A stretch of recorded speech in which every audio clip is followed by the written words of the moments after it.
Dear friends, welcome to the Moment with God.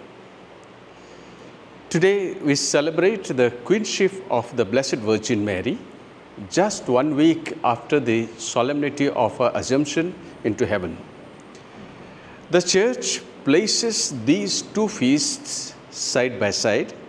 Mary assumed body and soul into heaven and now crowned as Queen of heaven and earth. I have just 3 points for our reflections. In the first reading, today we find Ruth's faithful love, and in the Gospel, Jesus speaks about the greatest commandment. Both the readings shed light on what true loyalty in God's kingdom looks like. In the first topic, I have taken faithful love, and that we find in the first reading taken from the book of Ruth, chapter 1, verses 1 to 16.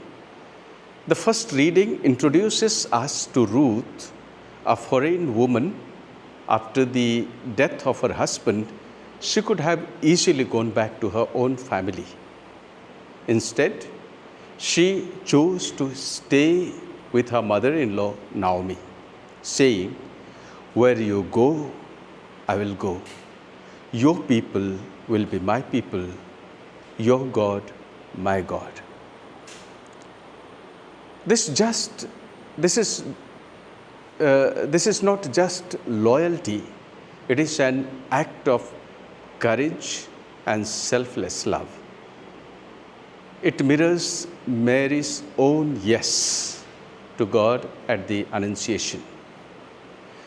Mary did not know what the future would hold, but she trusted completely. She trusted completely and remained faithful. Both Ruth and Mary show us that discipleship is not about certainty, but about trust and walking with others, even when the road is unclear. The second point I have taken from the Gospel, the greatest commandment, that is taken from the Gospel according to St. Matthew chapter 22, verses from 34 to 40. In the Gospel, Jesus reduces the whole law into 2 commandments. Love God with all your heart and love your neighbor as yourself. This is a heart of Christianity. This is a heart of Christianity.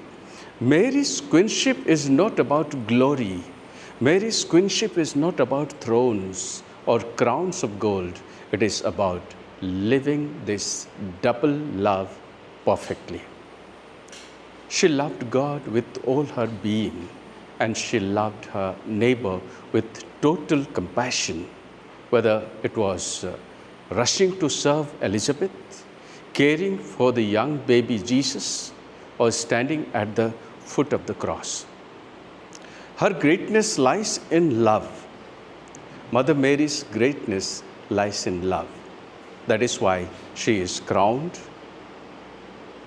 Queen, not for power. She is crowned as Queen, not for power, but for her humble and faithful love. The third point, dear friends, I have taken is our call today. These readings speak to us in a very divided and polarized world. Faith is not measured by rituals alone, but by outward appearances, but by love that is faithful, self-giving, and inclusive. Like Ruth, we are called to accompany people in their struggles. Like Mary, we are called to say yes to God's plan, even when it costs us. And like Jesus, we are called to put love at the center of our faith. Mary's queenship reminds us that true greatness is service. A crown in God's kingdom is not won by domination, but by compassion. As to conclude, let us ask ourselves, do I live my faith in love? Do I like Ruth, remain faithful in difficult times? Do I, like Mary, let my life be a yes to God's will? If we live in this spirit, then Mary, our Queen and our Mother, will not only be our intercessor, but also our model, guide, and she will guide us to reflect God's love in action. Mother Mary, Queen of Heaven, teach us to love as you loved, so that Christ may truly reign in our hearts. Amen.